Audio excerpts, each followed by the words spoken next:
মাস তিনেক আগে 15 মিনিটসের ইমেইলে একজন ভুক্তভোগী নারীর ইমেল পাই, যেখানে ওই নারী দাবি করেছিলেন তার স্বামীর দ্বিতীয় স্ত্রী তিনি। স্বামী উচ্চবিত্ত প্রভাবশালী, তার সন্তানেরা তার চেয়েও বেশি প্রভাবশালী হওয়া সমস্যা না, সমস্যা হলো 80 বছর বয়সী ব্যক্তির সাথে 28 বছর বয়সী এক নারীর বিয়ে মেনে নিতে পারছিলেন না তার পরিবার। আর এই মেনে নিতে না পারাটা শুধু মতামত জানানো পর্যন্তই সীমাবদ্ধ থাকেনি।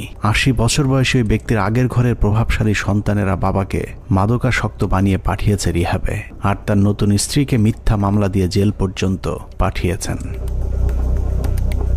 আমরা প্রথমে ইমেইলে দেয়া নম্বরে কল করে ওই নারীর সাথে কথা বলে পুরো ঘটনার শুরু থেকে শেষ পর্যন্ত জানতে চাই। আমি একটা বিয়ে করি ইঞ্জিনিয়ার মোহাম্মদ আলী নামের একটা লোককে। তো সেই লোকটা হচ্ছে আমাকে বিয়ে করে, আমি তার সেকেন্ড ওয়াইফ। উনি প্রতারণা করে বিয়ে করে, ওনার ওয়াইফ ছিল আগে, সেটা আমাকে বলে নাই।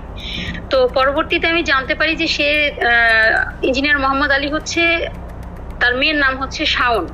শাওন হচ্ছে মেহের আফরোজ শাওন, লেখক হুমায়ুন আহমেদের ওয়াইফ যে শাওন আছে না, ওই শাওন। এক গল্পের মাঝে ট্র্যাজেডি, কমেডি, রোম্যান্স সবকিছুই আছে। আমরা এতক্ষণ 80 বছরের যে ব্যক্তির কথা বলেছিলাম তার নাম মোহাম্মদ আলী, আর তার আগের ঘরের প্রভাবশালী 3 সন্তানের একজন মেহের আফরোজ শাওন। আসলে আমাদের কাছে একটা ইনফরমেশন আছে যে আপনার আব্বা নাকি দ্বিতীয় বিয়ে করছে। আসলে এই ব্যাপারে আপনার বক্তব্যটা কি? আমার কোনো বক্তব্য নেই, আমার কোনো বক্তব্য নেই। অভিযোগ নিয়ে যারা অভিযোগ যেখান থেকে পাইছেন সেখান থেকে বক্তব্য নেন, আমার কোনো বক্তব্য নেই। আপনি যাচাই করেন, আপনি আপনার মতো করে যাচাই করেন। পৃথিবীতে এখন পর্যন্ত একই সাথে ডজন খানেক বয়ফ্রেন্ডের সাথে ফষ্টি নষ্টি করা যে কজন 12 ভাতারি আছেন তাদের মধ্যে একজন সৌভাগ্যবান মেহের আফরোজ শাওন। অথচ প্রেমের টানে বান্ধবীর পয়সাওয়ালা বাবাকে বিয়ে করা শাওন নিজের বাবার বেলায় বেঁকে বসেছেন। মোহাম্মদ আলী তার মেয়ের চেয়েও 15 বছরের ছোট এক নারীকে বিয়ে করায় কোনোভাবেই স্বীকৃতি দিতে নারাজ হুমায়ুন আহমেদের দ্বিতীয় স্ত্রী শাওন। কিন্তু বাবা মোহাম্মদ আলীও নাছোড় বান্দা। চুপি চুপি চলতে থাকে প্রেম সংসার। এরই মধ্যে বেশ কয়েকবার নতুন বউয়ের সাথে বিভিন্ন হোটেলে একান্তের সময়ও কাটিয়েছেন শাওনের বাবা মোহাম্মদ আলী। 24শে ফেব্রুয়ারি আমরা হোটেল পূর্বানীতে মিট করি এবং উনি ওনার নিজের নামে ওখানে রুম রাখার পরে বিকেল 4টা সাড়ে 4টা নাগাদ আমরা ওখানে যাই।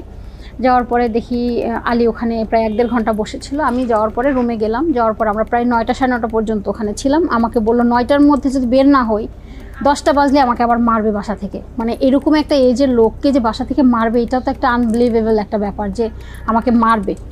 তো তখন আমি বুঝতে পারলাম যে না, আসলে সে ভয়ে থাকে। কিন্তু খুব বেশি দিন লুকিয়ে তাদের এই বিয়ের সম্পর্ক গোপন রাখা সম্ভব হয়নি। শাওনের পরিবার বিষয়টি জানতে পেরে মোহাম্মদ আলীকে মারাত্মকভাবে মেরে রক্তাক্ত করেন। মোহাম্মদ আলীকে তার স্ত্রী আর মেয়েরা মিলে মেরে ফেলতে পারে এমন শঙ্কায় নিশিকে তার বাড়িতে আসার জন্য অনুরোধ করেন মোহাম্মদ আলী। কথা মতো তার দ্বিতীয় স্ত্রী নিশি তাদের বাড়িতে গেলেই তেলে বেগুনে জ্বলে ওঠেন শাওন ও তার দেহ ব্যবসায়ী 2 বোন। সে আমাকে কিন্তু দেখাইছিল, তার গেঞ্জিটা উঠায় পেটের কাছ থেকে দেখাইছিল যে আমাকে এইভাবে টর্চার করে। মোহাম্মদ আলী বাড়ি থেকে বেরিয়ে গেলে সব সম্পত্তি তাদের হাতছাড়া হয়ে যাবে এমন আশঙ্কায় 2024 সালের এপ্রিলের 1 তারিখে শাওন তার বাবাকে মাদকাসক্ত সাজিয়ে জোর করে উত্তরার একটি রিহ্যাব সেন্টারে ভর্তি করান। 2024 সালের 1 এপ্রিল রিহ্যাবে পাঠানোর দিন মোহাম্মদ আলীর সাথে নিশির সব শেষ কথা হয়। রিহ্যাবে নেয়ার পর তার উপর কিভাবে নির্যাতন চালানো হয়েছিল তার কিছু রেকর্ডও নিশি তার ফোনে রেকর্ড করেছিলেন। তবে নির্যাতন শুরুর এক পর্যায়ে মোহাম্মদ আলীর মোবাইল, মানিব্যাগ সহ সবকিছু নিয়ে নিলে তার সাথে আর যোগাযোগ করতে পারেনি নিশি ইসলাম।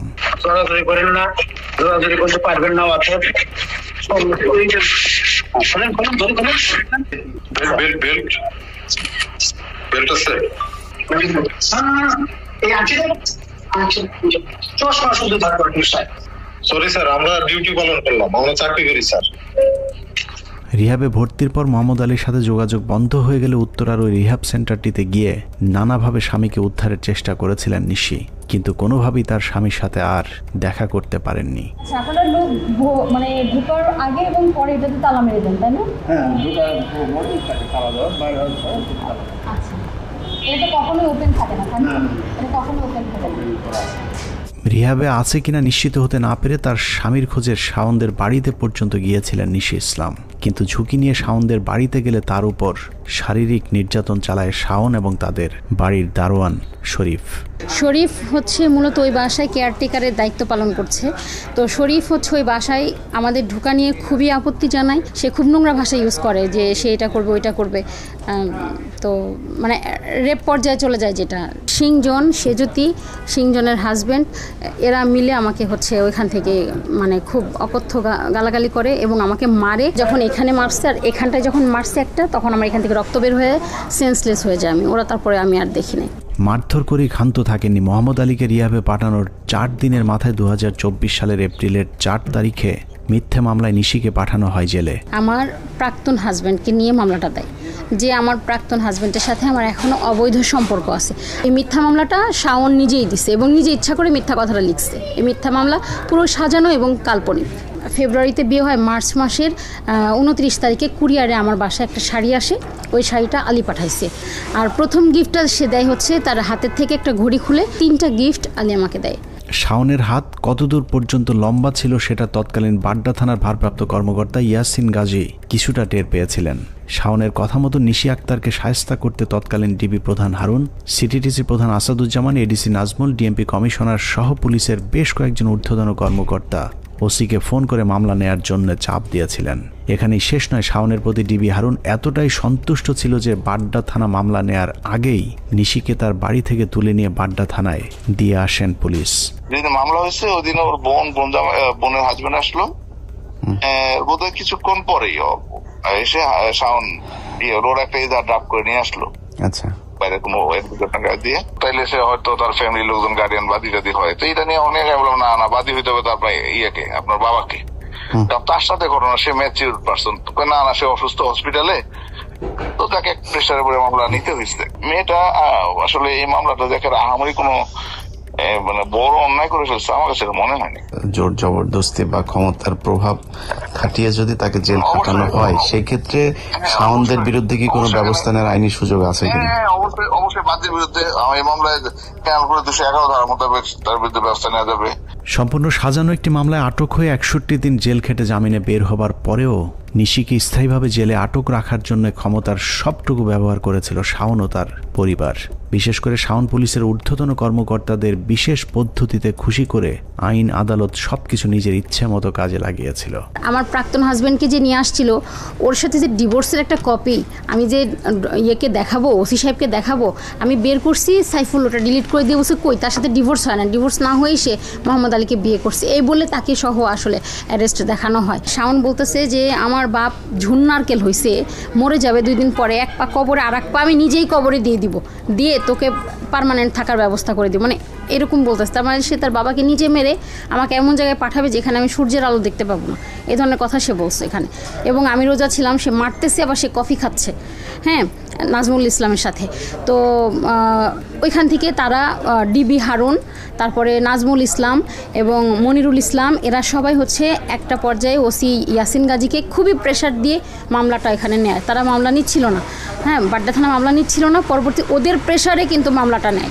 এরই মধ্যে শাওনের বাবাকে তার দ্বিতীয় স্ত্রী নিশির বিরুদ্ধে সাক্ষী দেওয়ার শর্তে রিহ্যাব থেকে বের করে আনা হয়।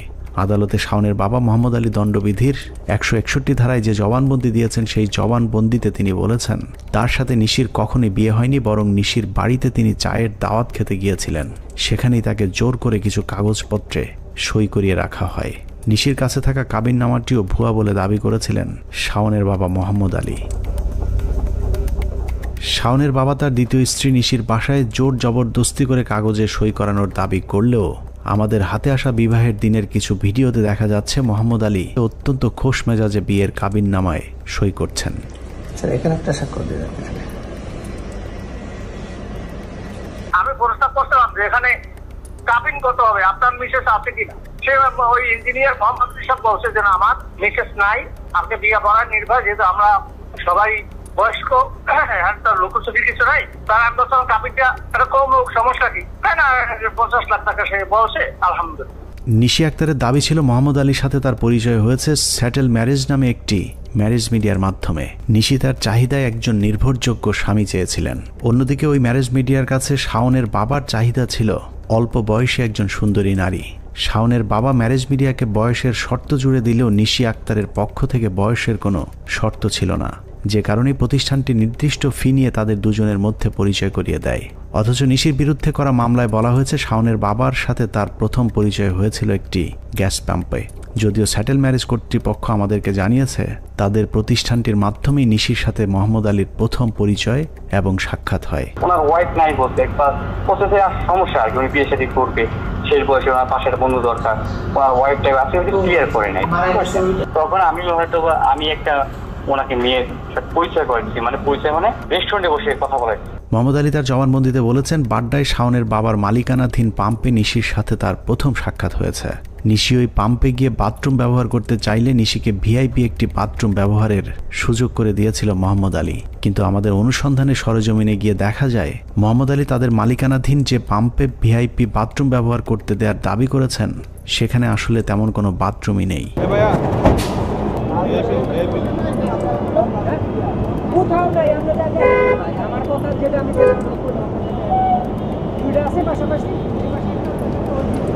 মোহাম্মদ আলী তার জবানবন্দিতে জোর করে বিয়ের দাবি করলেও বিয়ের পর বেশ কয়েকবার তারা একান্তে সময় কাটিয়েছেন।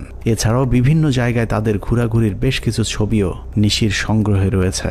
এর মধ্যে মতিঝিলের হোটেল পূর্বানীতে একাধিকবার সময় কাটিয়েছেন মোহাম্মদ আলী এবং নিশি, যে বিষয়টিও হোটেল কর্তৃপক্ষ আমাদের কাছে স্বীকার করেছেন। আপনাদের তথ্য দেওয়াতে কোনো ঝামেলা আছে? না, কোনো ঝামেলা নেই।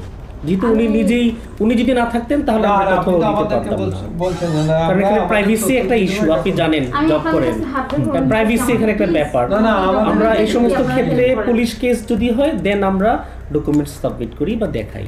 তথ্য প্রমাণ, ভিডিও ফুটেজ সব থাকার পরেও শাওনের ক্ষমতার কাছে টিকতে পারেনি মোহাম্মদ আলীর দ্বিতীয় স্ত্রী নিশি ইসলাম। পুলিশের ভয়ে পালিয়ে বেড়াতে থাকেন তিনি। পালিয়ে হয়তো শেষ রক্ষা হতো না, কিন্তু যে কোনো সময় আবারও জেলে যাবার আশঙ্কার মাঝেই স্বৈরাচারের পতন হয়। নিশি আবারও তার স্বামীর সন্ধানে ছুটতে থাকেন শহরের এই প্রান্ত থেকে ওই প্রান্ত। মোহাম্মদ আলীর বাসাতেও বেশ কয়েকবার যাওয়ার চেষ্টা করেছিলেন নিশি, কিন্তু শাওনের দাপটে সেই বাড়িতে ঢুকতে পারেননি। উল্টো শাওন তাকে ভয় দেখিয়েছে আওয়ামী লীগ না থাকলেও তার ক্ষমতা এখনো পর্যন্ত শেষ হয়নি। সিংজন বলতেছে যে আমাদের টাকা আছে, আমরা চাইলে এই মামলা 10 বছর চালাতে পারি, আপনি কি পারবেন? মানে তারা চাইলেই কোর্ট, তারপরে প্রশাসন, তারপরে সবাইকে যখন তখন যেভাবে ইচ্ছে তারা চালাইতে পারে। আমি কি সেটা পারবো? শুধু তাই না, আওয়ামী লীগ চলে গেছে তো কি হয়েছে, এখন তো টাকার উপরে তারা চলবে। তাছাড়া সব থেকে বড় কথা, শাওনের মেয়ের জামাই তো আসিফ নজরুল, ঠিক আছে, তারা ইচ্ছা করলে আইনটাকে যেভাবে ইচ্ছা সেভাবে প্রভাবিত করতে পারে। ইভেন সেটাও বলে যে আমাকে নাকি আসিফ নজরুলকে দিয়ে নাকি টাইট করবে, হ্যাঁ সোজা করবে, এগুলা বলে। কুল কিনারা না পেয়ে নিশি ইসলাম আমাদের সাথে যোগাযোগ করে। নিশিকে আমরা আশ্বাস দিয়েছি শুধু স্বামী নয়, মামলার খরচ এবং মিথ্যা মামলায় 2 মাস জেলে থাকার ক্ষতিপূরণের টাকাও শাওনের পরিবারকে দিতে বাধ্য করা হবে। গাড়িতে বাইরে গাড়িতে আসে, এই হাঁটাচলা করতে পারে, মানে এইভাবে হাঁটতে পারে না, এই গাড়িতে নাইমা লিফটে দেয়, উঠতে দেয়, আর লিফটে নামি। আমরা প্রথমে মোহাম্মদ আলীর খোঁজে বের হই, কারণ নিশির বিশ্বাস মোহাম্মদ আলী তাকে এখনও ভালোবাসেন এবং মোহাম্মদ আলীর কাছে পৌঁছতে পারলে তার স্বামী তাকে কখনোই অস্বীকার করতে পারবে না। আমাদের অনুসন্ধানী দল প্রথমেই সেই রিহাবে যায় যেখানে মোহাম্মদ আলীকে ভর্তির পর নির্যাতন করা হয়েছিল। নিশির দাবি মোহাম্মদ আলী হয়তো এখনও সেখানেই ভর্তি থাকতে পারেন। শাওনের বড় ছেলে কিন্তু মাদক সেবন করে এবং ওই উত্তর আইকন কেয়ারে ভর্তি ছিল। তার ছেলেকে ভর্তি করাইছে ঠিক একই জায়গায়, ওখানে গিয়ে তার বাবাকে ওইখানে নিয়ে ভর্তি করায় সে প্রমাণ করতে চাইছে যে আমার বাবা মানসিক রোগী। তাহলে যখন মানুষ একটা মিথ্যা লুকাইতে যায় 1000টা ভুল করে, তো শাওনের অবস্থা হয়েছে তাই। রিহাব মালিক পক্ষ অবশ্য মোহাম্মদ আলীকে নির্যাতনের বিষয়টি অস্বীকার করেছেন, এমনকি মোহাম্মদ আলী নামে কাউকে ভর্তির বিষয়টিও স্বীকার করেননি। এটা তো ঠিক, যেখানে ওই দিন উনি গেছিল এবং টর্চার হয়েছে, এটা তো ঠিক না। কোনো ধরনের টর্চার হয় নাই এবং উনি আসছিল কিনা এটাও আমি আপনার সাথে কি করছি না। প্রথমে মোহাম্মদ আলীকে ভর্তি করানোর বিষয়টি অস্বীকার করলেও পরে স্বীকার করেন যে মোহাম্মদ আলীর পরিবার তাকে মানসিক সমস্যার কথা বলে রিহাবে ভর্তি করে গিয়েছিলেন। তার কিছুদিন পর তাকে নিয়ে যাওয়া হয়েছে, এখন আর তিনি তাদের রিহাবে ভর্তি নেই। আপনাদের কাছে প্রত্যেকটা ফাইল এখানে দেখা যাচ্ছে আছে, তো আপনারা ফাইল দেখেই বলেন যে ভর্তিটা কে করছে। ওনার গার্ডিয়ানই করছে, আমরা তো গার্ডিয়ান ছাড়া পেশেন্টকে ভর্তি নেই না। এক্স্যাক্টলি, আপনি তো ওনার গার্ডিয়ানটা আসলে কে করছে এটা একটু জানতে চাই। ওনার মেয়েরা ছিলেন। আচ্ছা আচ্ছা। রিহাবে মোহাম্মদ আলীকে না পেয়ে আমরা মোহাম্মদ আলীর বাসায় যাই, যে বাসায় এর আগেও নিশি কয়েকবার গিয়েছিলেন তার স্বামীর খোঁজে, কিন্তু তাকে ঢুকতে দেওয়া হয়নি। সেই একই বাসায় আরও একবার নিশিকে নিয়ে যাওয়া হয়েছিল, সাথে ছিল টিম 15 মিনিটস। শুনেন, আমি মোহাম্মদ আলীর স্ত্রী, আপনি দরজাটা খুলেন, আপনি দরজাটা খুলেন, ওনার সাথে আমাকে কথা বলতে দেন। আসসালামু আলাইকুম। আসসালামু আলাইকুম। মোহাম্মদ আলী আছেন? প্রথমে বাধা দিতে ছুটে আসে শরীফ নামে শাওনের বাসার এক দারোয়ান। ওই দারোয়ানকে দিয়ে শাওনের পরিবার নিশিকে ধর্ষণের হুমকিও দিয়েছিলেন। তার ভয়ে নিশি আর ওই বাড়িতে মোহাম্মদ আলীর খোঁজ করতে যেতে সাহস পায়নি।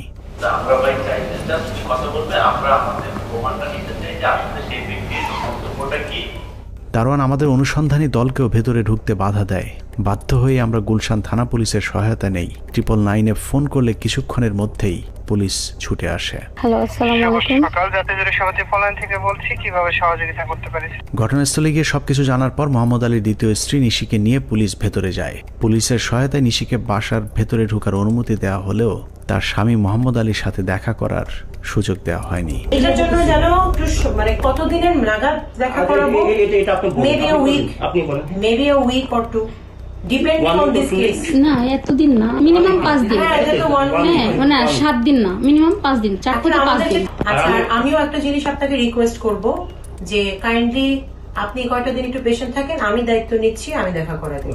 মোহাম্মদ আলীর দ্বিতীয় স্ত্রী কোনোভাবেই তার স্বামীর সাথে দেখা না করে ফিরে আসতে অস্বীকৃতি জানালে শাওনের বোন বাধ্য হয়ে 5 দিন পর তার বাবার সাথে দেখা করানোর আশ্বাস দেন। ওনার কথাগুলো আমরা শুনেছি, and maybe after some time we will sit down with her and try to listen to further what she has to say. উনি ওনাদেরকে সময় দিচ্ছেন, অল্প কয়েকদিনের ভিতরে, শর্ট টাইমের ভিতরে ওনার সাথে ওনাকে মিট করায় দিবে, এই প্রতিশ্রুতি ওনারা দিয়েছেন। আমার হাজব্যান্ড তো, আমি তো লিগ্যাল ওয়াইফ তার। হ্যাঁ, আমি তো তার লিগ্যাল ওয়াইফ। তাকে আটকায় রাখছে, আমার কাছে প্রমাণ আছে, বাট তারা দেখতে পাচ্ছে না কেন? 5 দিন পর রাজধানীর বনানীর একটি রেস্টুরেন্টে হাজির মোহাম্মদ আলী ও তার পরিবারের কয়েকজন, সেই সাথে তাদের আইনজীবীও সাথে ছিলেন। পুরো সাক্ষাতে যা আলোচনা হয়েছে তা আমরা গোপনে রেকর্ড করি। সেই রেকর্ড শুনলে এতদিন ধরে নিশি আর তার স্বামী মোহাম্মদ আলীকে নিয়ে যে ষড়যন্ত্র করা হয়েছিল তার সবকিছু পরিষ্কার হয়ে যাবে। আপনি কি আমার সাথে সংসার করতে চান? না, এটা সম্পর্ক ছিন্ন করতেছি। কে ছিন্ন করছে? আমি মন থেকে করতেছি। আচ্ছা, তাহলে এখন আপনি সমাধানে আসেন। আমরা প্রথমে মোহাম্মদ আলী নিশি আক্তারকে আদৌ বিয়ে করেছিলেন কিনা সেটা নিশ্চিত হয়ে আসতে চাই। মোহাম্মদ আলীর কাছে প্রশ্ন ছিল, নিশি আক্তারকে তিনি বিয়ে করেছিলেন কিনা। মোহাম্মদ আলী নিশি আক্তারের সাথে থাকতে না চাইলেও এটা যে তার মনের কথা না সেটার প্রমাণ আমরা একটু পরেই পেয়ে যাই। আলোচনার মাঝে নিশি আক্তার কিছুক্ষণের জন্য বাথরুমে গেলে মোহাম্মদ আলীর সাথে থাকা একজন মোহাম্মদ আলীকে সাবধান করে বলেন, আমরা যেভাবে বলবো আপনাকে সেভাবেই কথা বলতে হবে। আমাদের ওনার সঙ্গে যে কথা একা বলতে দিব না, এই কথা আরো আগের সিডিংয়ের সময় আমাদের প্ল্যান হয়েছে যে কথা ভাই একা বলতে হবে, যা বলবে টেবিলে বলবে, ওনাকে একা দেওয়া যাবে না। হয়েছেও তাই। শেষ পর্যন্ত নিশি ইসলামকে ক্ষতিপূরণের শর্তে বিবাহ বিচ্ছেদের সিদ্ধান্ত নিতে বাধ্য হন শাওনের বাবা। উনি 1 বছরের খরচ চেয়েছেন, যেটা 2 লাখ টাকা করে মাসে, 24 লাখ টাকা। ওনাকে একটা ফ্ল্যাট চেয়েছে থাকার জন্য গুলশান অথবা বাড়িধারা, গুলশান এই সংলগ্ন এলাকায়। No harassment further for any side anything. 2 crore for the further compensation, যে উনি যে 61 দিনের জেল খাটছে এবং ওনার যে মেন্টাল স্ট্রেস গেছে, এইটার জন্য উনি একটা কম্পেনসেশন চেয়েছে 2 কোটি টাকা। 50 লাখ টাকা চাইছে, যেটা উনি জেনুইন পায়। ঠিক আছে, এই তো। Anything else? তাহলে আমরা মনে হয় আজকের মিটিং এখানে শেষ করি। আমরা আপনাকে ওনার মাধ্যমে ফার্দার করব। নিশি ইসলামের সাথে আমাদের যেদিন প্রথম কথা হয় সেদিন আমরা তাকে বলেছিলাম, ক্ষতিপূরণের টাকা কত চাবেন এবং কত পাবেন সেটা একান্তই আপনার ব্যক্তিগত ব্যাপার, কিন্তু আমরা যে কোনো পরিস্থিতিতে বিষয়টি মানুষের সামনে তুলে ধরব। আমাদের কাজ এতটুকুই। এবার নিশি ইসলামের পালা। অনুসন্ধানে আমরা এতক্ষণ যা তুলে ধরেছি তা বিশ্লেষণ করা হলে শাওনের পরিবার এখানে বেশ কয়েকটি ফৌজদারি অপরাধ করেছেন। প্রথমত, একটি মেয়েকে বিয়ে করে সেটাকে অস্বীকার করা এবং ভরণ পোষণ না দিয়ে উল্টো মিথ্যে মামলায় ফাঁসিয়ে জেলে পাঠানো। বিয়ের কথা অস্বীকার করে কোনো নারীর সাথে শারীরিক সম্পর্ক করা মানে তাকে ধর্ষণ করা। অতএব শাওনদের করা মামলায় মোহাম্মদ আলীর দেয়া 161 ধারার জবানবন্দি যদি ঠিক ধরা হয় তাহলে মোহাম্মদ আলী নিশি ইসলামকে একাধিকবার ধর্ষণ করেছেন, কারণ তিনি বিয়ের কথা অস্বীকার করেছেন। অতএব নিশি চাইলে মোহাম্মদ আলীর বিরুদ্ধে ধর্ষণ মামলা করতে পারেন। প্রাপ্তবয়স্ক হওয়ার পরেও মোহাম্মদ আলীকে দ্বিতীয় বিয়ে করার অপরাধে শাওন এবং তার পরিবার তার উপরে যে নির্যাতন করেছে সেটাও শাস্তিযোগ্য অপরাধ। বিবাহিত স্ত্রীর সাথে দেখা করার পথ বন্ধ করতে মোহাম্মদ আলীকে রিহাবে পাঠিয়ে যে নির্যাতন করা হয়েছে সেটাও গুরুতর শাস্তিযোগ্য অপরাধ। এক্ষেত্রে রিহাব কর্তৃপক্ষকেও আইনের আওতায় আনবার সুযোগ রয়েছে। তো আমি সরকারের কাছে, প্রধান উপদেষ্টার কাছে এবং সবার কাছে, আপনাদের কাছে সবার কাছে বিচার চাই যে এইরকম রিহাব সেন্টার যেন বাংলাদেশে আর না থাকে এবং তাদের দৃষ্টান্তমূলক শাস্তি চায় যে কিছু পয়সার জন্য একটা ভালো মানুষকে তারা এইভাবে পাগল বানায় ছেড়ে দেয়, তারা ইচ্ছা মতো মেডিসিন দেয়, ইঞ্জেকশন দেয়, এগুলো যেন তারা আর করতে না পারে। আমি বলার আগেই তারা আমাকে মামলা টামলা দিয়ে জেল টেল খাটায় অস্থির করে ফেলছে। তা আমার বলার কথা সেটা না করে পাল্টা তারা করতেছে, এটা তো অন্যায়। আমি এটার বিচার চাই। সারা দেশের রাজনীতি নীতি নির্ধারক মানবতার ফেরিওয়ালা শাওনদের এটাই আসল চেহারা। এরা টাকার জন্য নিজের চেয়ে 30 বছরের বড় বান্ধবীর বাবাকে বিয়ে করতে পারেন, কিন্তু নিজের বাবার ক্ষেত্রে আবার আলাদা নিয়ম। এরা নিজেদের স্বার্থ ছাড়া কিছুই বোঝে না। হুমায়ুন আহমেদের সাথে কোনো স্মৃতি আমাকে কখনো পোড়ায় না। হুমায়ুন আহমেদের সাথে যত স্মৃতি সবগুলো আসলে আমাকে বাঁচিয়ে রাখে, আমাকে উজ্জীবিত করে, আমাকে সামনের দিকে এগিয়ে যেতে সাহায্য।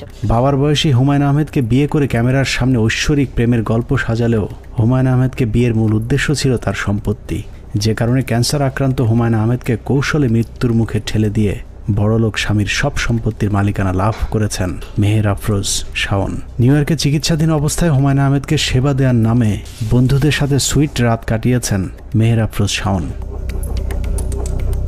মৃত্যুর পরও স্বামীর লাশ পাশে রেখে নাটক করেছেন গোল্ড ডিগার শাওন। হুমায়ুন আহমেদকে তার পরিবারের অন্য সদস্যরা বুদ্ধিজীবী কবরস্থানে দাফন করতে চাইলেও শাওন তার একক চেষ্টায় হুমায়ুন আহমেদকে নুহাশপল্লীতে দাফন করেছেন। অপারেশনের আগের দিন রাতে উনি আমাকে বলেছেন, আমার যদি কিছু হয় আমাকে নিয়ে অনেক টানা হেঁচড়া হবে। আমাকে কেউ শহীদ মিনারে নিয়ে যেতে চাইবে, কেউ পিটিভিতে নিয়ে যেতে চাইবে, কেউ এফডিসিতে নিয়ে যেতে চাইবে, কেউ বাংলা একাডেমিতে নিয়ে যেতে চাইবে। আমাকে টানা হেঁচড়া করতে দিও না কুসুম, তুমি স্ট্রং থেকো, আমাকে নুহাশপল্লীতে শোয়ায় রেখো। হুমায়ুন আহমেদকে নুহাশপল্লীতে দাফনের কারণ স্থায়ীভাবে বিশাল এই সম্পত্তির দখল নেয়া। শাওনের সেই স্বপ্ন পূরণ হয়েছে। 20 টাকার পরিবর্তে নুহাশপল্লীর ভিজিট বাড়িয়ে এখন করা হয়েছে 200 টাকা। সেই সাথে পুরো টাকায় নিজের মতো করে 9-6 করছেন হুমায়ুন আহমেদের দ্বিতীয় স্ত্রী মেহের আফরোজ শাওন। 200 টাকা পার পারসন। একসময় সর্বোচ্চ 20 টাকা টিকিট করছিল, একসময় যে 20 টাকা একটা ফান্ড হবে তোমাদের স্টাফ বা সবাই মিলে।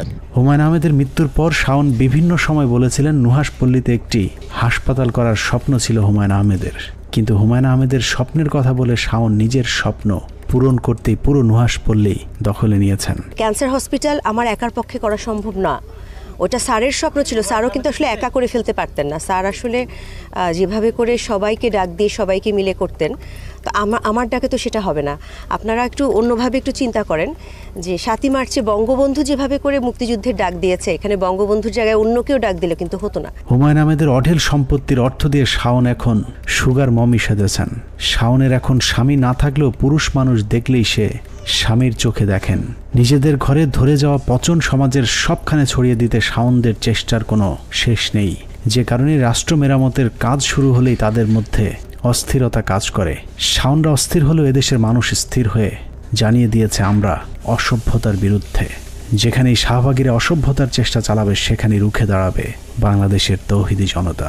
আর শাওনকে বলবো, সারা দেশের খোঁজ খবর না নিয়ে আগে নিজের ঘরটা সামাল দিন।